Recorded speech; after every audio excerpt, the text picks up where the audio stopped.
We are this close to having a full set of EFL Championship managers in at every club, and it looks like the managerial positions at every club is relatively stable for the moment. So let's have a look at all 24 different managers in the Championship ahead of the 25-26 campaign, and let's rank them. So let's not waste any time. Let's get straight into it. We'll start with 24th and work our way upwards, all the way up to first. A word of warning for this bottom six, bottom five.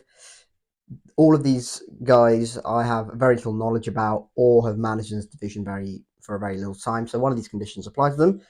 One, they've never managed a game as a head coach before or a manager before. They've never worked in England before. They've never worked in the Championship before. Or they've managed very a very limited time in the Championship and England in general before. So those are the conditions that apply to a lot of these guys, and hence why they're in this part of the table. It's not a slight on them. If one of them, has a cracking start, it'll be far higher up this list, and my opinion of them will change very drastically. I'm sure my opinions will form on them as the season goes on. That is why they're in this position at the moment. So apologies to all these people, but it's not a slight on them. So we'll start with 24th. Ryan Mason is at the bottom of this list. Hasn't managed a game before as a head coach. Has been an interim charge at Tottenham before. Has managed a cup final game, which is rare in this list. It will be interesting to see how that West Brom side resonates with Ryan Mason's, you'd expect, possession dominated style of football. It didn't really work under Tony Mowbray, and that you just expect a little bit more of the same. So it will be interesting to see how they get on with the pre-season and stuff like that.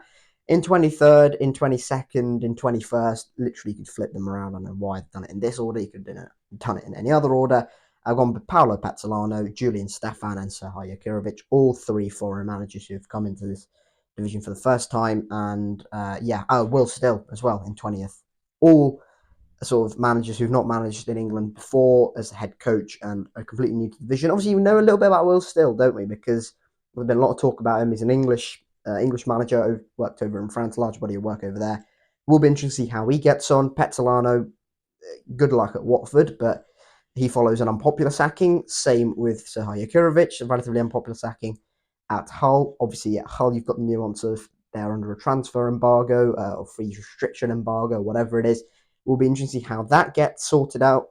For the moment, they can't really make any signings, and that squad just about survived on the final day. So, yeah, if they're going to be weaker, Hull might be in a bit of trouble with Jakirovic. Julian Stefan, that's an interesting one. QPR have replaced Marty Sephuets, who we'll talk about in a little bit. And yeah, they've made some nice moves, Kwame Puku in particular. So that will be interesting to see how that develops as well. So all four managers, still Jakirovic, Stefan, Pezzolano, know little about, no body of work in England before. So we'll be interested to see how they get on.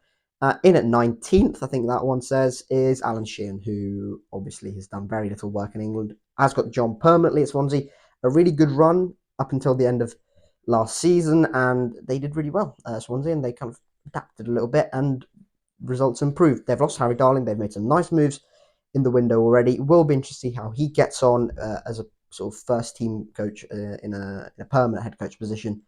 Sometimes promotion from within or, interim converted into a permanent job doesn't always work out. I've had experience of it at Bristol City with myself and Dean Holden, and that didn't go to plan after he was given the permanent head coach job. Hopefully it's different for Swansea. But yeah, those are my rankings purely because I have very little knowledge about them. But as I mentioned at the start, my opinions will change on them and will form as the season goes on. In 18th place, I've gone with Birmingham City manager Chris Davies. Now, before you come and attack me, Birmingham fans, lack of experience in the Championship, obviously not managed a single game in the Championship before, has only had one season in the EFL as a head coach. Obviously, that season was absolutely brilliant.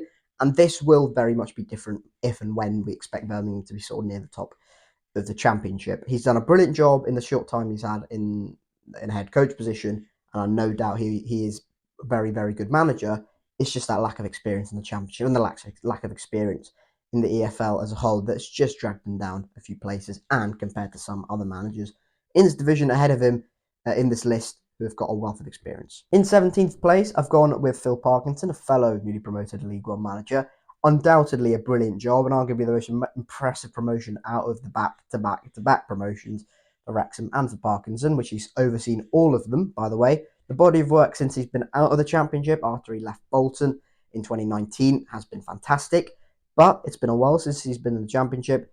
There have been managers who have been in this division since then who have, accumulated an impressive body of work as well. Hence why Parkinson is a little bit below on this list. Wrexham are not going to be one of the top boys in this division anymore. They're not. They're no longer the biggest fish in the pond. It's going to be interesting to see how him and Wrexham adapt to the Championship. 16th on my list is Bristol City manager Gerard Stuber, who I've tried to put in a nice, calm, rational place and hopefully a nice, fair comparison to other managers in this division. There's no argument, I think, that when Stuber was at Barnsley, there was some good quality shown, there was some hell of a promise, and he did a really good job at Barnsley, but that was a while ago, and the longevity just wasn't there for Stuber at Barnsley, which is why he's probably a little bit lower on this list. Maybe a full season at Bristol City and an adaptation and some building will put him higher on this list. In 15th place is Blackburn Rovers manager Valyrian Ishmail, who, similar to Struben, an impressive body of work at Barnsley, and that was arguably his best spell of his career in the Championship. West Brom was indifferent, got sacked when they were in the playoffs, but that was a year one parachute team and it was dwindling pretty badly. And then Watford was a bit of a free pass, but Blackburn, before it got good, it was really, really, really bad. So it's been a bit up and down. Since Barnsley, it's been a bit more down than it has been up. And yeah, we'll be interested to see how he gets on at Blackburn next season. If we can have him in the same sort of position, he'll be far higher up this list. In 14th place, I've gone with Preston North End manager Paul Heckingbottom. He's certainly an interesting one in my eyes because, yeah, he's got promotion out of this division with Sheffield United before. It was a year two parachute team. Did have Sander Berge and another man enjoy in the Championship, which, does account for stuff, and how much of that was actually Heckingbottom doing a really good job, or how much of it was just squad strength and squad quality for Sheffield United in the division. I don't know, you tell me. Preston last season was a tough job. He did well in the end to survive, but the form towards the back end of it was absolutely horrendous, and that's got to be accounted for as well. So a little bit of recency bias, a little bit of everything really, and that's why Heckingbottom may be a little bit lower than where he should be on this list. In at 13th place is Oxford United manager Gary Rowett, who did a fantastic job last season at Oxford to keep them in the division. A couple of really good winning streaks coupled with one horrendous bad losing one, well, kept Oxford in the division, which is all that mattered. Has worked in the Championship before, has a wealth of experience in the Championship before. Millwall, Derby, Stoke. The Millwall one in particular, have them punching near the top of the division. Could have got into the playoffs on a couple of occasions, didn't. But Rowett is a very good Championship manager and has proven it time and time again. Maybe not Stoke, but has done really well pretty much wherever he's been. Into the top half then, and at 12th place is the finally newly promoted League One manager, and it is obviously Charlton Athletic head coach Nathan Jones, who has been in this division before, as we know famously. Did a fantastic job at Luton into playoffs and surviving and building year on year. Did a brilliant job at Luton, and dropped down to League One after the Southampton gig. Built there at Charlton, got them into the playoffs. Had them in the top two conversation towards the back end of the season actually, but got them promoted, which is all that matters. He's back. He's going to make Charlton horrible to play against. He's going to make the Valley an absolute fortress for Charlton.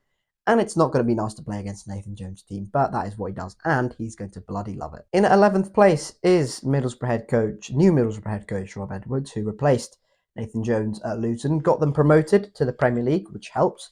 And if this ranking was this time last year, Rob Edwards will definitely be in the top 6, top 4, might well be 1 or 2 on this list. That's how highly he was rated, but with how things ended at Luton, he just looked completely out of energy and just looked completely exhausted, and it led to a double relegation for Luton. He didn't finish the season. He looks revitalised. It's a good Middlesbrough squad. It's a good job to go into. He'll be backed, and despite them not being very active for the moment, you'd expect them to spend a bit of money. So Rob Edwards has pretty much all the tools he needs at Middlesbrough to mount a playoff charge, which is where Middlesbrough would be expecting to be next season. In at 10th, and it is Coventry City manager Frank Lampard. Undoubtedly did one of the best jobs in the Championship coming into a club mid-season and got Coventry from bottom half all the way into 5th place and into the playoffs, and brutally got knocked out in the playoff semi-final against Sunderland in the 123rd minute of the second leg. Yeah, not nasty, but still, he did a good job and will be expected to build again.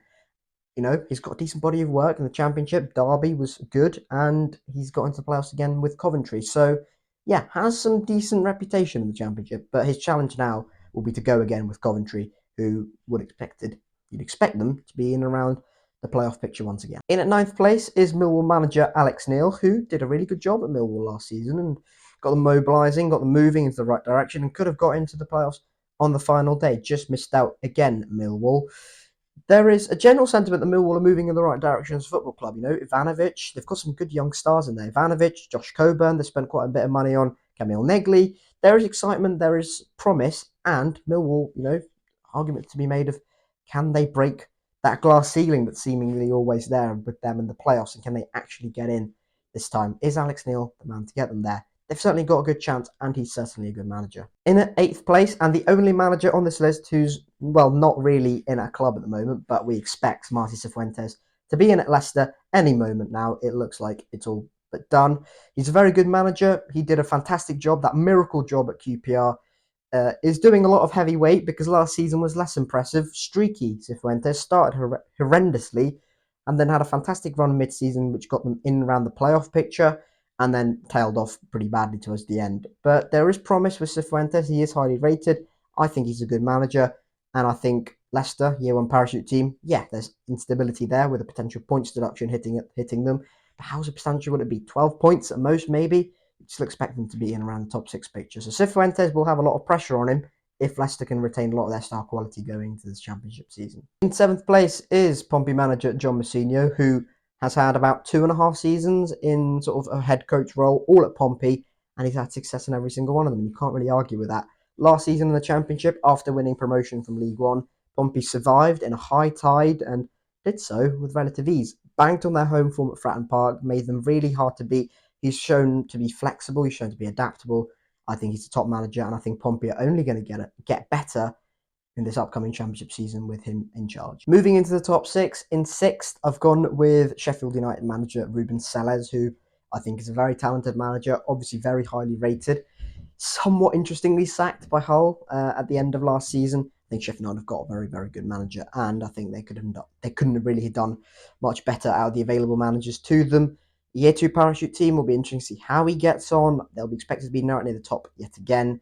And yeah, I think Ruben Blades will adapt well to Sheffield United, and I think Sheffield United fans will eventually take to him quite well. In at 5th place is Stoke City manager Mark Robins, obviously largely down to the work he did at Coventry. Such a good job there. Longevity as well. Brilliant, selling Haber and Gyökeres, building up those stars. The huge money setting up that Coventry squad as a result for years to come. A brilliant playoff campaign as well, getting them into the playoffs and losing in the playoff final on penalties. Yeah, brutal stuff. Losing on penalties in the FA Cup semi-final to Man United. He's done some brilliant, seasons at Coventry, and there's no doubt in the Championship as well. He's had loads of success. At Stoke, it's going to be interesting to see how he breaks that glass ceiling of 16th that Stoke seemingly have. But I think he's going to do a fantastic job there, and they've made some nice additions already. Divin Mabamba, Maxi Talaverov, Sorba Thomas. So there's some good things going at Stoke, and I think Mark Robins will overhead that nicely. In at 4th place, and just because Liam Manning ditched Bristol City for Norwich doesn't mean my opinion on him changes. I still think he's one of the better managers in this division, and Norwich have got themselves a very, very, very good manager.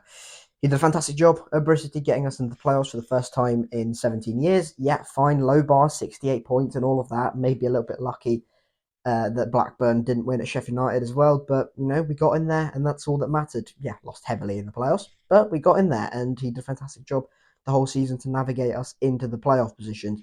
He's gone to Norwich now. The expectations will be higher. There'll be more money. There'll be more backing for him.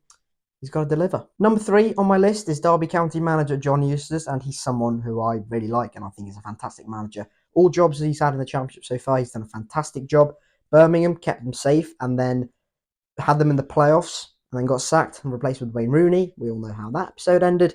Blackburn was also a brilliant job, kept them safe when he was brought in mid-season, had them in a playoff conversation before he left for Derby. And then Derby, when they looked pretty sort of bang in trouble, went on a nice winning run and got them safe as well in the middle of a high tide at the bottom. So he's done a brilliant job wherever he's been, and I have no doubt he'll improve Derby yet again. And Derby should be taken very seriously purely because of how good manager John Eustace is. Moving into the top 2 then, and the automatic promotion places. So does this mean these 2 are Premier League quality managers? You tell me. In 2nd, I've gone with Sheffield Wednesday manager Danny Roll, who you can't argue the work he's done in the Championship at Wednesday has just been fantastic. exceeded expectations. The miracle job. I think it was 1 point after 7 games Danny Rowett was brought in to Sheffield Wednesday, kept them in the division incredibly with a squad that I didn't think was good enough to stay in the division. He did so, and did so brilliantly. And last season had them in the top half when the budget was definitely not of a top half team. Just a fantastic job, and no wonder he's been touted with some big jobs across Europe. In at first place then is Ipswich Town manager Kieran McKenna, who has just done the most unbelievable job at Ipswich, completely changed the momentum of that football club, and now they are a year one parachute team in the Championship. Despite relegation from the Premier League last season, his stock really hasn't taken that much of a hit. That promotion from the Championship a couple of seasons ago will be remembered for years to come. I mean, it was just sensational. He split up that top sort of parachute teams and in the Championship at that point. Ipswich, 96 points, I think it was, something like that. It was brilliant, and they were a brilliant team to watch. And with a year one parachute team at his disposal, with improved squad quality, with a team that was largely built up in the Premier League, with a lot of money pumped into it, Ipswich, if they can keep Kieran McKenna, will be a scary proposition in the Championship next year, and no doubt will be title favourites. But that is it. Those are my Championship managers ranked 1 to 24. Let me know your list down in the comment section down below.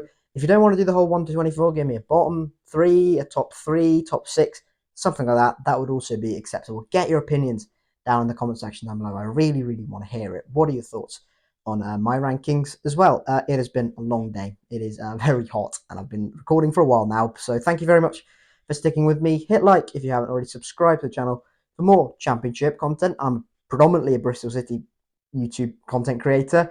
So yeah, stick around for that as well. Subscribe, hit the notification bell, all that good stuff. You know what to do. And yeah, thank you very much for watching. Keep safe, and I'll catch you all later. Cheers.